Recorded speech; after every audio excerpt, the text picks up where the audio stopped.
Okay, so what about Mario Kart? What character of Mario Kart would you be? Yoshi, for sure. Me too. Usually either Yoshi, Donkey Kong, occasionally Bowser. Right, yeah. If I'm going heavier weight, like Bowser, nice middleweight. Anything else, Yoshi. If I would pick anybody else, it would just be to challenge myself. Because the rest are just not as fun. Yeah. Okay, 3, 2, 1. We are live. This is Being a Musician podcast with Tom Halla as our guest. Hello. I am your host, Flint Blade, and this is Tom Halla in the studio. What's up, Tom? Been here before. It's looking nice. Well, You added some panels and acoustic paneling. I love it. Thank you, man. Yeah, Thanks for real being good. here for the podcast. It's my pleasure. Thank you for having me. I really appreciate it. I know Yeah. we've done a lot of stuff together already, so it's great to be a part of this. Yeah, and we've been talking about episode 3, ever since episode 2 happened, which was shortly before I experienced a car crash, and it's taken this many months, a good 5 months now, to get back in the saddle in the podcast train. Yeah, that's right. You're back though. You're back in action and I'm back, bro. playing to your heart's delight. That's right. Yeah. As are you. Yeah, amazing to be in Florida in the time of COVID, playing music, because I feel like I know that I have a lot of friends across the country who probably have barely played any gigs, in many months, maybe just here and there, maybe a couple during the summer, and I know a lot of people that have barely played at all, any live shows. But you and me have been playing gigs all over the place. We just played a festival. Yeah. So it's pretty amazing to be here, right? Just having this privilege. Yeah, we feel like we're in a different, almost living in a different world down here. It's very interesting, to say the least. Yeah. Yeah, but I'm glad we can get out there and play, and we just played Farm to Grass Festival. That was a blast. That was it's beautiful out there too. That stage by the lake, man, that one was really nice. Yeah, man. Farm to Grass Festival, one of the most amazing things ever to happen in St. Lucie County, humble Treasure Coast of Florida. They just had their inaugural first annual Bluegrass Festival at the St. Lucie Farm Preserve. Big ups to Mike and Justin and Al and everybody that threw this together. Any highlights about the festival for you? Oh yeah. I'd say two of my favorites were Firewater Tent Revival, especially when they went into some of the Pink Floyd stuff. That was nice to hear that done by like a bluegrassy band. And then I missed their set. Yeah, that's true. You had a gig in was that the Gainesville night or I don't know. somewhere? Yeah, one of them, Melbourne. You were somewhere. Yeah, it was one of those shows that I missed for the festival, but I have seen the Firewater Tent Revival just once or twice actually. And the last time I saw them, I really started to get a taste for the pickin'. Yeah. They play the Fort Pierce Farmers Market every once in a while on Saturday mornings. Yeah. I loved the Grass is Dead. They always tickle my fancy when they do their thing. Yep. Yeah, they were good too. I was jamming out to them. You know, a lot of bluegrass music reminds me of polka music, and you know, I grew up playing polka music, and it's somewhat similar in the tempos. A lot of times I'm standing there going like, wow, I could dance a polka to this. You know, just some different instrumentation, but So tell me how the parallel between bluegrass and polka is a thing.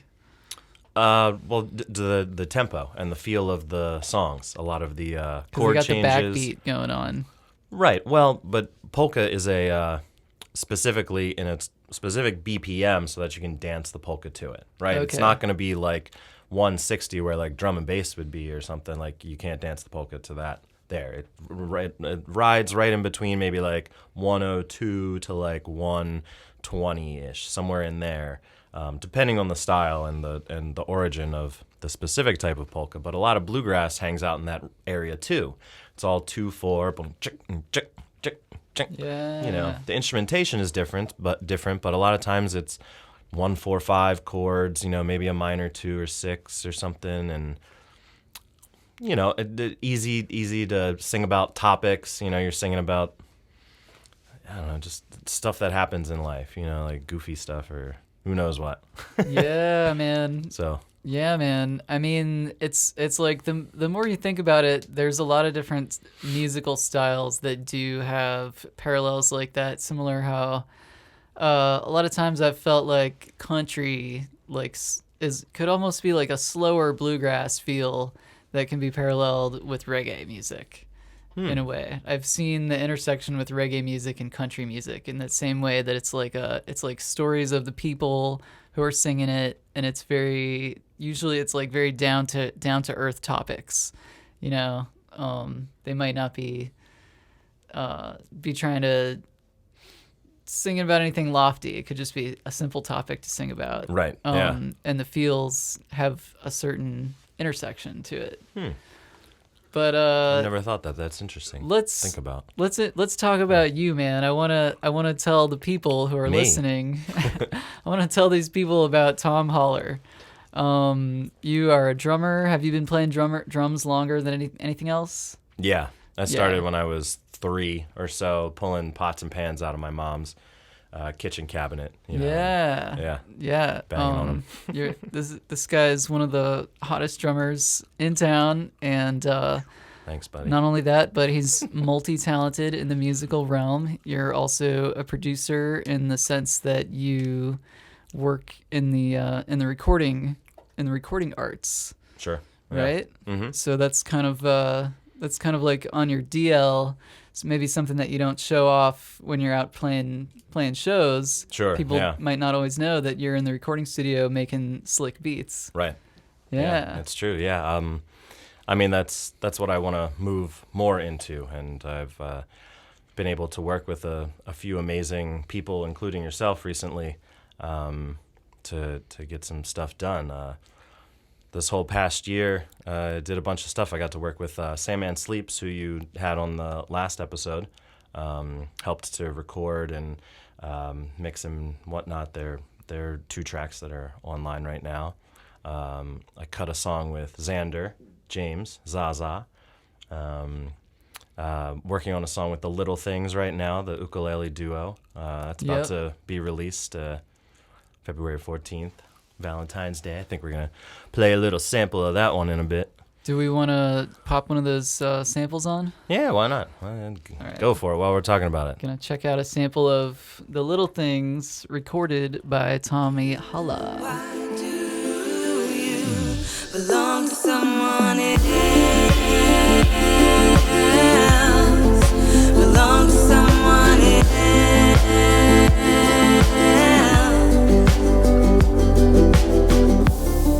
That love thing when you get your heartstrings pulled in a million directions. That love thing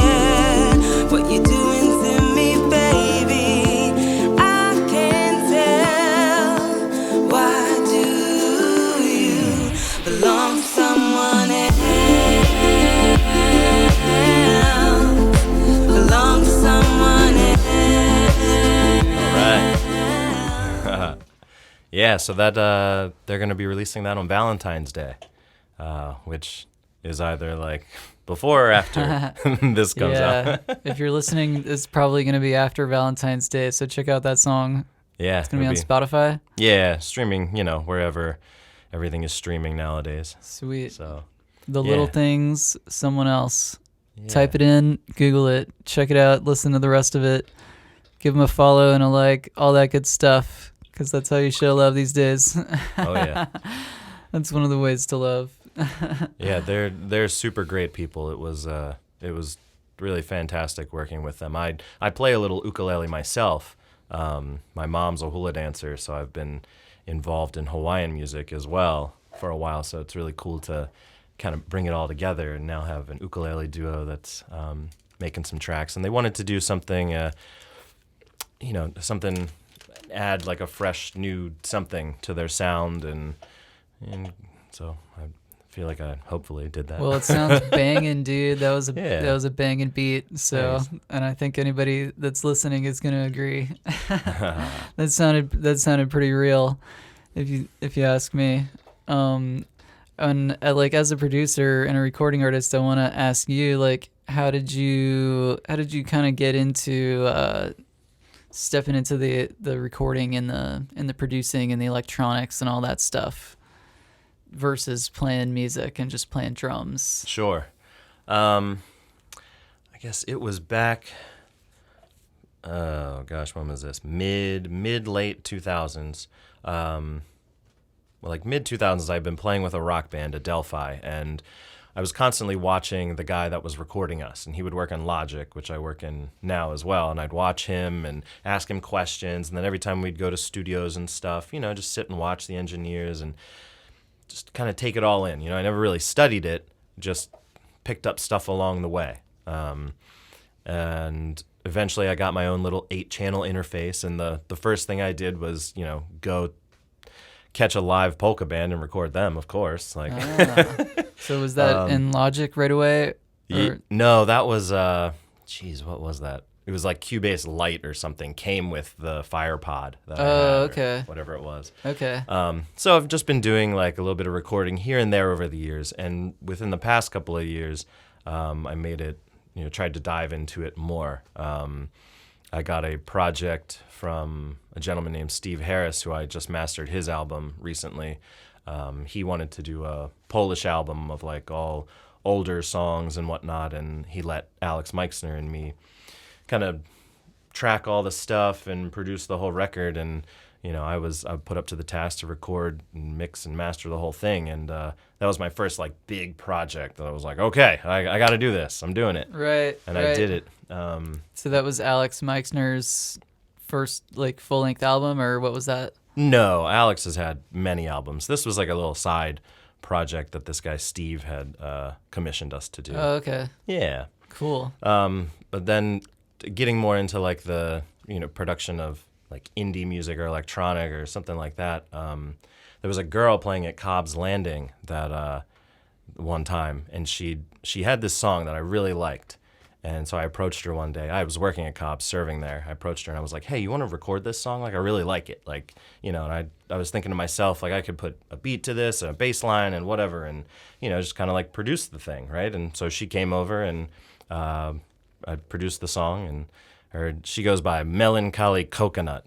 And the song the song was called Polar. That one's on my SoundCloud. But that kind of kickstarted me. When I did that, I was like, well, I can actually do this. Like, bring all the sounds together and the vibe together, and just kind of sprangboarded. Yeah. The English language, huh? Yeah, man. Yeah, so, and then, just over the years now, getting different samples, sample packs, VST instruments, all kinds of different stuff, and it's just a matter of trial and error, putting together, going through different sounds and being like, okay, that one sounds really good here. Nah, that doesn't sound good. And, it kind of all comes together eventually. Yeah. Yeah. And I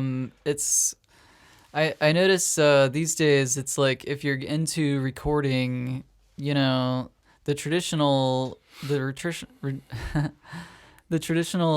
like recording role in the studio is that like back in the day, it might be focused more on recording the sound of the artist, and if it's a band, you're gonna capture the sound of that band, Right. in a really professional way. But nowadays, a lot of people are like more and more into like the textures of the recording, and like using being a producer more in like the sense of like someone who's helping to create the sounds more directly. Yeah. Like I feel like back in the day, if you called somebody a producer, they were probably kind of like guiding the recording project, but they weren't necessarily playing any instruments. Right.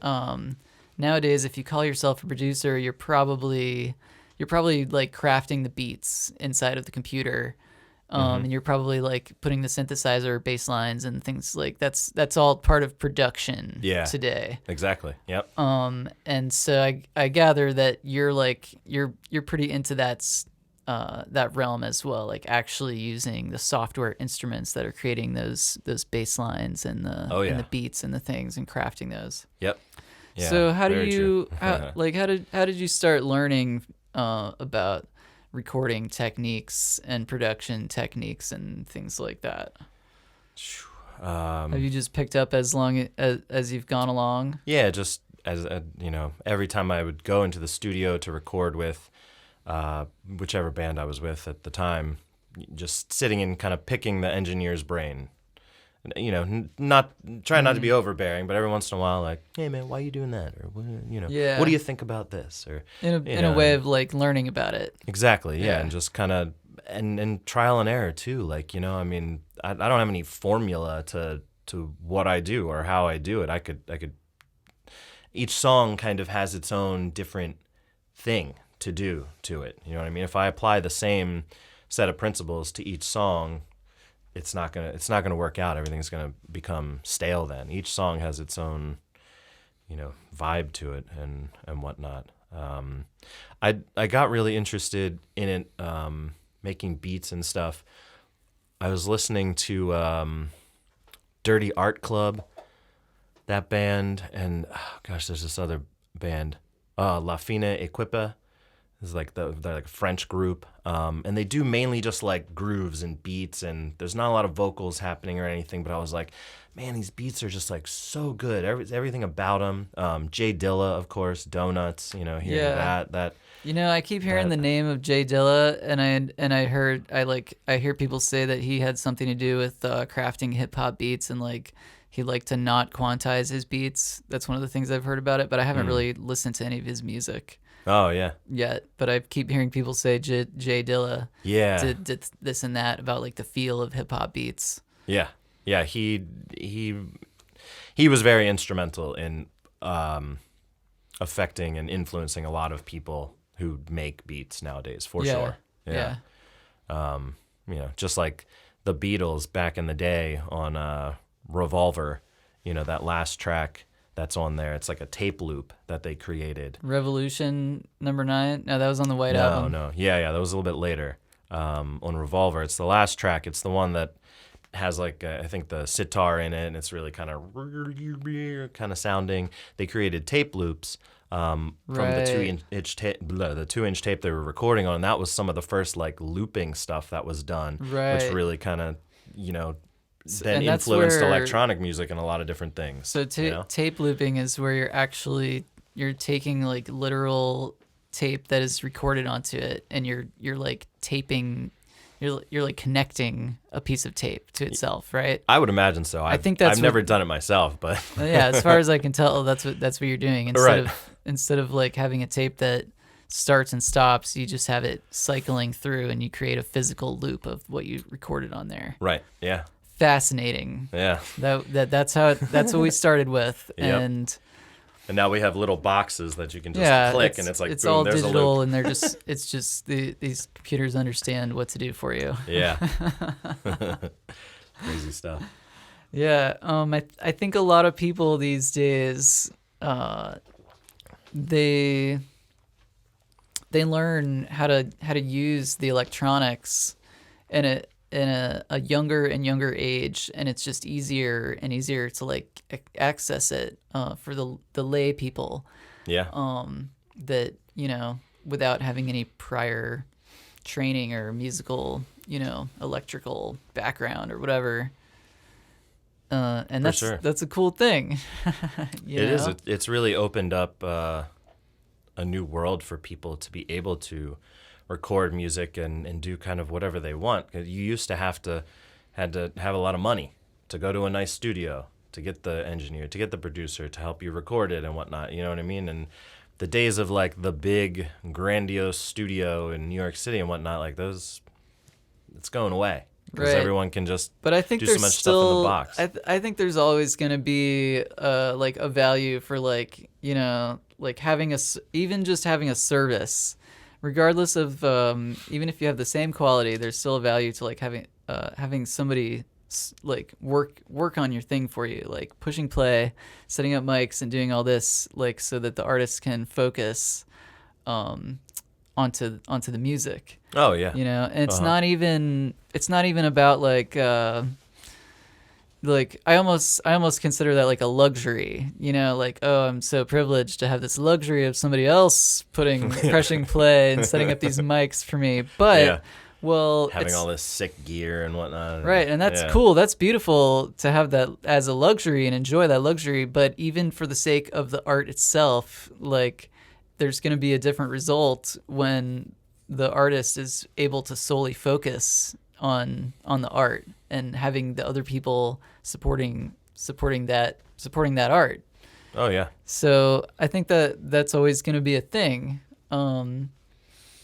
Yeah, and I mean having a nice space and a nice room and like, some nice gear helps, and it is great to have that, especially for drums. If you're recording live drums, like having a room where you can set up a bunch of microphones and like I really can't record drums that well at my house, at least not yet. Maybe if I'd work on some stuff, positioning or whatever, I don't know. But Raincat, that's usually where I record drums if I need live drums to then use on a project, because they have a nice room. They got a nice room. Yeah, they got however many inputs you want and the good microphones and preamps and stuff. So you get the good sound going in. And not only just that, there's a value to like having this place, this recording station where Raincat is just like focusing everything on this. This is a place just to work on music. Like they're not living there and sleeping in the back or anything. Right, yeah. And then if you have your bedroom in your house, then that's a beautiful privilege too, to have that and a resource at your fingertips. But it's also like your spot in your house that that like the refrigerator is right in the next room, and whoever lives with you is also like, you're like, you always have to subject them to you and you have to work around that. So these are the pros and cons of trying to do it yourself at home versus going to a professional studio. Mm-hmm. True. Yeah. I've been recording all my stuff, all my albums in my home for years now. Mostly just because it's like the bottom line of like what I come up with. There comes to a time when I can't stand it any longer and I have to release an album. So I end up just using what I have. Mm-hmm. And usually I don't, like, when that comes, I don't have like a bunch of money to drop into a recording studio and like try to like, all right, let's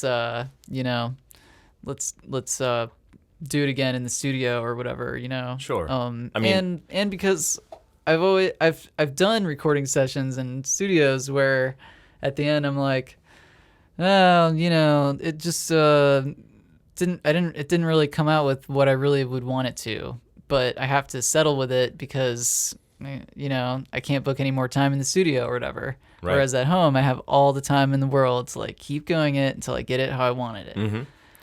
And nowadays, I mean, you're better off taking the money that you were going to spend on that studio, even half of that, and put it towards marketing to get the tracks out there. You can record in an amazing studio and have these awesome songs, but if you don't put it out there and in front of people and take out ads and do all this kind of stuff, no one's going to hear it. If you don't make, music videos are still huge nowadays. Yeah. People love seeing the visual. You're better off putting your time and effort or your money, your resources into that Depending, of stuff, I mean, you if know? if that's the inclination, because some people might never be inclined to like record it themselves. You know, there's some people who they're just a natural on the guitar and they got a natural voice, but they do not want to look at the computer. Yeah. Well, You know? that's why they come to me. Exactly. Yeah. So for them, it might not be better off to start buying equipment. It Right. might be better off to pay for somebody Exactly. to do it right. So that's what I love doing. I like taking, you know, like a singer-songwriter, an artist that has this song, and you know they need someone to have somewhat of a vision to put it together and bring it, like, you know, it's like they give me a subject to paint, and then I take the colors and I take the paints and paint this whole The colors. picture, all the colors of the wind, you know. So, but in addition to producing other people and whatnot, I've been writing some of my own stuff too, as well. I put out Das Emergency this past summer, and that was, you know, definitely inspired by COVID and the state of the world and whatnot. I had my good buddy Deal James sing on that one and play guitar. But I got another song coming out soon. It will be dropping soon, called Present Time. But wait, are we gonna check out Das Emergency? No, well, you can go listen to that one on that one's. Check out Das Emergency. Yeah, just go to Tommy Halla, Halla, on Spotify, YouTube, wherever. Check out that one.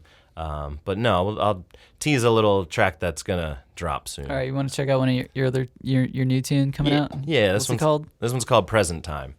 So the lyrics kind of bounce back and forth with talking about you know, being in the present moment, thinking about the past, thinking about the future, and then the song ends. You come back and, well, you're still here at the present moment, and that's all you really ever have is the present, you know. And that's you gotta be there all the time, or else life will pass you by. Here I find myself in the present time, stuck here speaking another rhyme, trying to find the words for a proper line, but I don't have the time.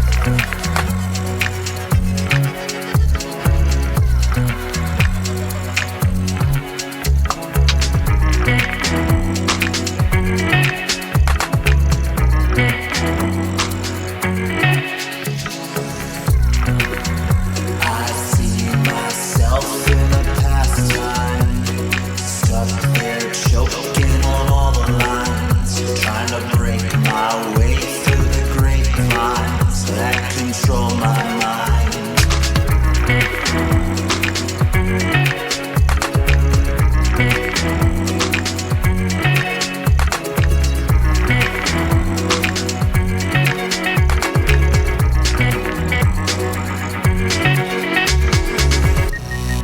So now I sit and ponder a future time, stuck there dreaming of paradise, trying to make my way to an afterlife. I think I'll improvise.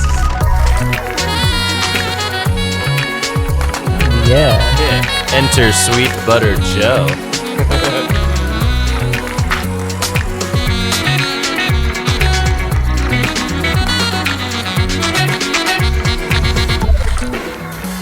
For now, I'm still in the present time. Ain't that true again? All right. Yeah. New Tommy Halla single coming out soon. Yeah, and that features Sweet Butter Joe on the sax, my good buddy. Yeah, I always like collabing with people too. You know, When is that one coming out? I don't know yet. Okay. It'll be maybe. What is it now? February. Well, you guys listen. Maybe by like March. You guys listening, you Yeah. gotta go on Spotify and type in Tommy Halla. Tommy and Halla. Check it out. Tommy Halla. Tommy Halla. Yeah. Yeah. Well, we got a track coming out soon too That's right, we do. that we collaborated on. I was thinking that in post production, I might just splice in like a little pepperings, even from the jam we just did earlier, and other stuff. I'm And that just one? gonna, yeah, Yeah. just like even if we're not playing it while we're listening to it, I might just Right. the audience is gonna hear a little tricky dick Nice. situation. So what else is going on, man?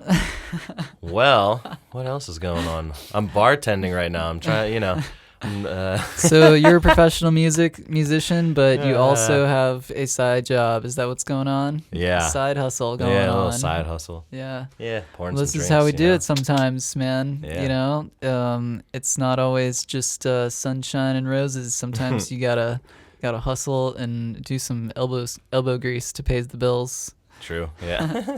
I feel like part of the whole like purpose of the podcast is to show aspiring musicians like a window into the world of just how it goes, you know, in addition to just anybody who might be, you know, interested in what we're rambling about. I think that would really benefit the younger musicians who are like coming up. And, you know, I see a lot of people like that. They're like, ask me, they'll be like, so Flint, you know, like, you know, like I feel like maybe I could like do like paid gigs, you know, like, and I want to be like, yeah, you totally can. Mm-hmm. Like you can make that happen, man. That can happen for you. Oh yeah. And they'll ask me like, so it's like, is this your whole job? You know, like is this all you're doing? I'm like, yes, right now.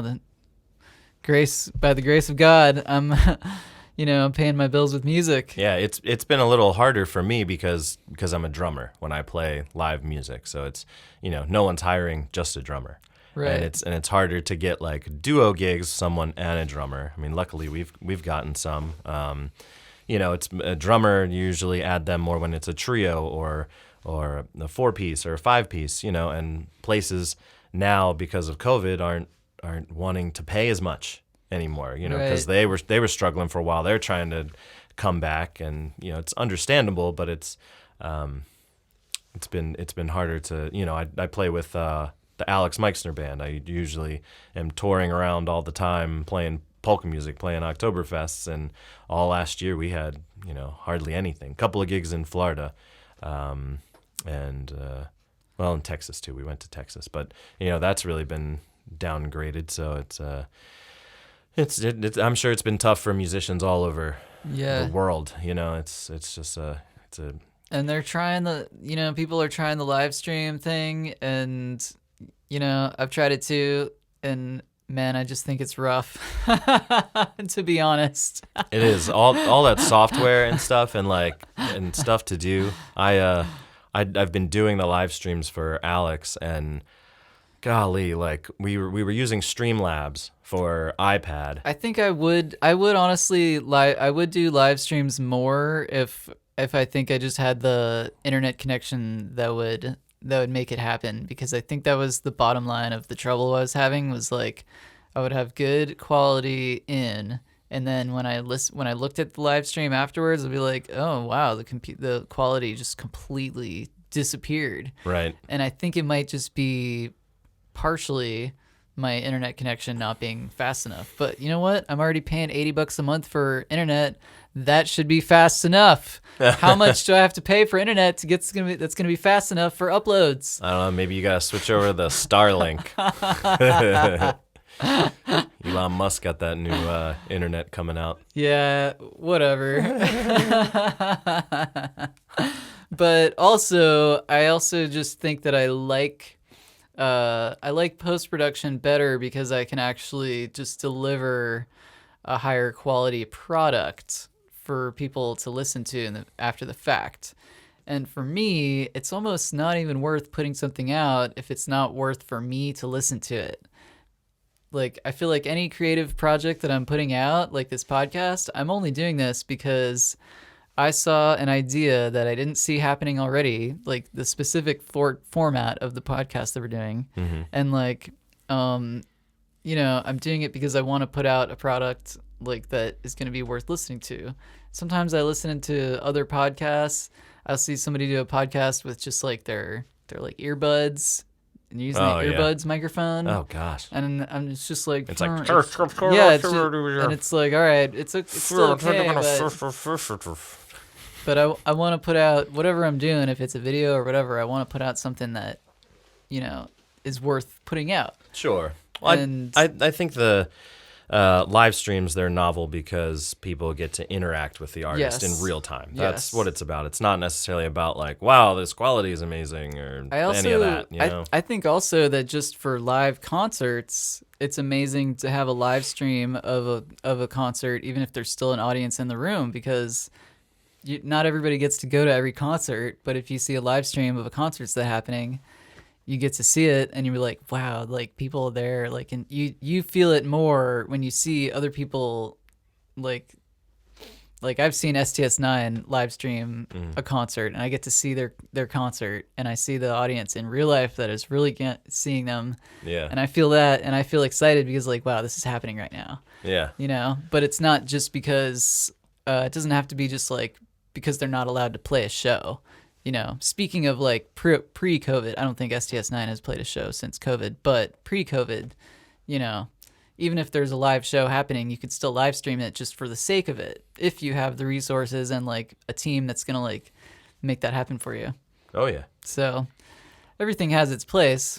I think also, I feel like it's funny, like everybody has a podcast these days. Like ever since I started having a podcast, everybody I know is like starting their own podcast. Well, Yeah. you haven't mentioned it yet. No, I actually, Sweet Butter Joe and I started to record a fantasy football podcast one time. Oh yeah? Yeah, we were trying to go hard into that, but it floundered. Okay. Well, So, very well. I'm yeah. glad that you're making music instead. Yeah, I mean, you know, could have been another little side hustle, fantasy football podcast. I mean, why not? I mean, You know, I've won the championship the past 2 years in a row. So. Oh really? Yeah, now I have credentials. People should actually listen to me if I create a fantasy football podcast. So is that a championship just between you and Joe? No. But Joe has been in the same league both Like years. me and my friend were So- playing football and I won. Yeah. No, there were at least 10 or 12 people in the league. What if we just like had like a Mario Kart tournament ongoing, just you and me, and we podcast about it every time? It's like, You never know. oh man, That when you could- came that through could with that take off. shell. That could take off. You never know. People love watching other people play video games nowadays. You know, it's amazing. you People hit me love with the sitting shell. around on Twitch watching people play video games. It's very, very fascinating. Yeah, I've to noticed. me. You know, I tuned in on Twitch one time because I noticed that my friend was live streaming his video game, and I was like, okay, what is going on here? And I Right. watched it for a few minutes. I'm like, that's what I thought. Right. What's the point? Yeah. I know. I would use it to like check out a game if I'm like, I'm interested in this game. What is it like? Oh, I'll watch this guy play it for a couple minutes. Cool, looks good. You know, maybe I'll get it now. I mean, I guess I've done it where I would hang around with a friend and watch them play a video game for a minute if I'm just relaxing. So Well, sure. I guess Yeah. I don't know, for some reason this is a thing. Yeah. Yeah, I mean, I guess if you have a personality, if you're like a character or something, you know, people tune in, it's kind of, they enjoy your banter or what you say while you're playing the game, I guess. Most of the people I've seen are just like yelling profanities. Right. On their Twitch. Yeah. I've seen a couple people doing interesting musical performances on Twitch. I saw one guy where he's apparently just like dropping some beats and then freestyling. He's just freestyle rapping on Twitch, and then Oh, people yeah. are like dropping $50 tips, and he's like, bless you, thank you, thank you for that $50 tip. Nice. All right, I'm gonna freestyle a little more for you now. Do they give him like, can they give him topics to freestyle on? Yeah, Like, that'd be cool. I think he was interacting like that too. Nice. So it's like, it's cool, man. If you got everything set up and you can get in your flow and you can get in your zone and making it cool, then, you know, that's awesome. Yeah, more power to Why you. not? I mean, there's so many different niche areas of things nowadays. It's like, I'll probably try it eventually. yeah, the Mario Kart podcast. If I no, I don't know about that. But I was thinking about also earlier when I was setting up for the podcast, I was thinking about how it's funny that we call them podcasts, because I think that's just a relic of the iPod. As far as I can tell, right? I guess, yeah. I think so. We used never to. researched. I remember the when origin. I remember when I first started hearing about podcasts, and that's when the iPod was still out, Right. and the podcast, as far as I could tell, started on like the iTunes store, where people were still downloading music and paying $1 a song Right. through iTunes before there was like streaming and Spotify and stuff. And I'm pretty sure that's what it was, because people would have their iPods, and so as far as I can tell, Apple just invented this term of a podcast. Right, yeah, because you were casting on the iPod. It's a broadcast right? for your iPod. Yeah. And at the time, I was like, I think I even remember thinking like, that's strange. Like, why is it, like, what is a podcast? Why isn't it just a radio show? Because it kind of is. It's just a show. You could just call it a show instead of a podcast. But currently, I'm calling it Being a Musician Podcast. Yeah. I just thought there's got to be some good like fishing podcasts that use the word cast, podcasting or something. You know what I mean? Like podcast the lake, or I don't know. Cast your line. Line cast. Linecast with George Jeffries. Coming to you from Manitoba.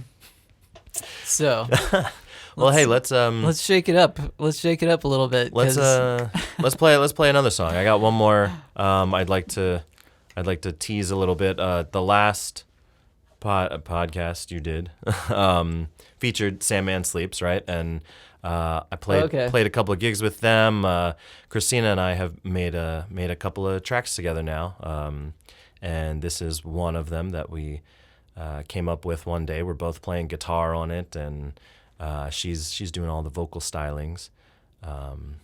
If you haven't checked out Sandman Sleeps yet, they're great. So this is the Sandman Sleeps song? No, this is a track Christina and I did together. Yeah, so I produced it. She played some guitar and sang on it, and then I did magical whatever.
My favorite part's coming up. This drum fill. Get ready for it.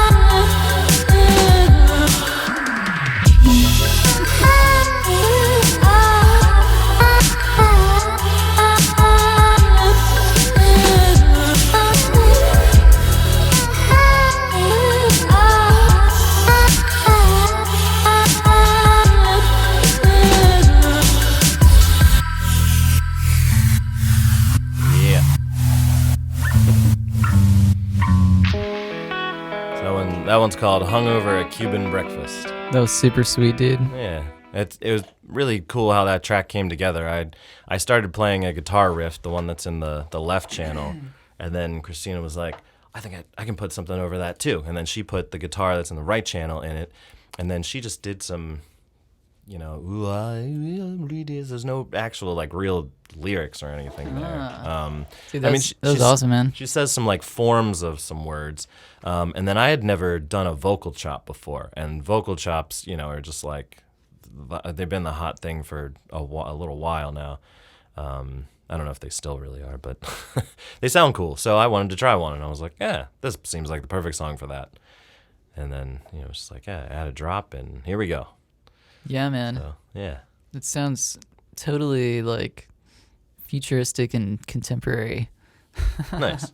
I feel like all the vocal sampling, the affected processed vocals, that's such a in vogue these days, Right. right? Mm-hmm. You've mastered it, sir. I'm trying. I'm getting there, I think. Yeah, so, as I said, I'm trying to do more production, more recording, more mixing, mastering, anything you need. Hit me up. I've got a website, tommyhalla.com. Check out Tommy Halla. Yeah, hit me up and let's work together, because I'm all about just taking a song or an idea or something that someone has, crafting it together, and making it the best thing that we can to put out into the universe, to make good music for people. That's what it's about, I think we should wrap it up with one more little jingle. I usually do wrap it up, so. All right. All right, you guys, before we close out the podcast, Tommy Halla is going to play one more song live in the podcast studio for this one. Ooh. What are you going to do, man? Something a little different. Yeah. I'm gonna pull out the Concertina for this one. So what is the Concertina? The Concertina is an instrument that's very similar to the accordion. It looks like an accordion. Yeah, it sounds somewhat similar, except on an accordion you have like a piano keyboard, right? You've got the white and black keys, and if you're playing a C, no matter if you're pushing in or pulling out, you're playing a C. Okay. Concertina has rows of buttons on both sides. Uh-huh. Excuse me. So there's no keyboard keys, just buttons. Just buttons. And if I'm playing, if I'm pressing one button and I'm pushing in, I get one note. If I pull out, I get a different note. Weird. It's Similar. like a harmonica. Exactly. Yep. So weird. That's why I can never understand harmonicas. Yeah.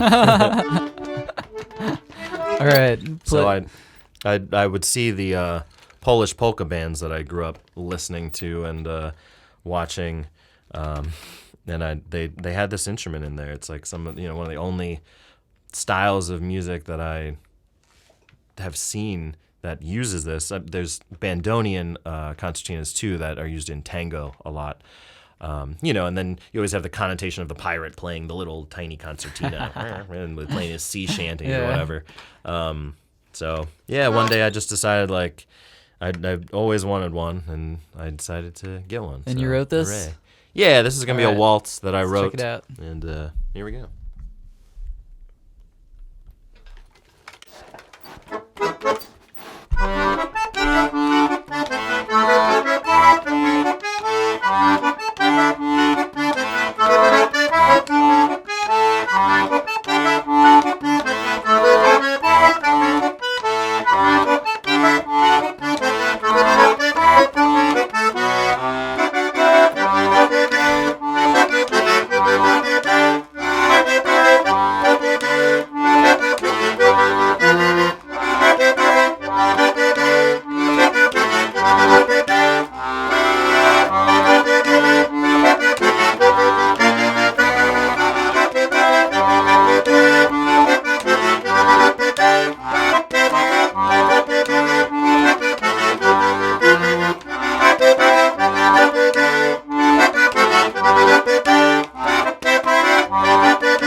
Tommy Halla. Hey. Well, Flint, thanks for having me, buddy. Thanks for having on the podcast, man. This has been a blast. Check out Flint's music because he's got a lot on Spotify, on YouTube. We just did that thing that you posted to YouTube. We did a collaboration at my house. That's true. Yeah, did a nice little video. That was a blast. Check that out. Yeah, and yep, you guys are gonna be seeing me and Tommy around. We're gonna be playing at Peridolia Brewing next Saturday. I don't know, maybe if I'm feeling spazzy, maybe I'll even record that and you guys check it out. Who knows? But yeah. And what's the date in March at Terra? We're gonna be playing at Terra Firmata Tiki Bar in Stuart, Florida, March 21st for the vernal equinox. Beautiful. That'll be a nice day. Is it just gonna be us, or you got other acts? Looks like you and me are playing a full band set, and as well there's gonna be Ash Divine from my friend from North Carolina. Ash is gonna be playing a full band set, and I think we're gonna bring some DJs into the mix as well. Make this like a full day event. Yeah, much awesomeness to come. Thanks for listening, everybody, and thanks Tommy Halla for being here. Thank you, sir. Much appreciated. Peace.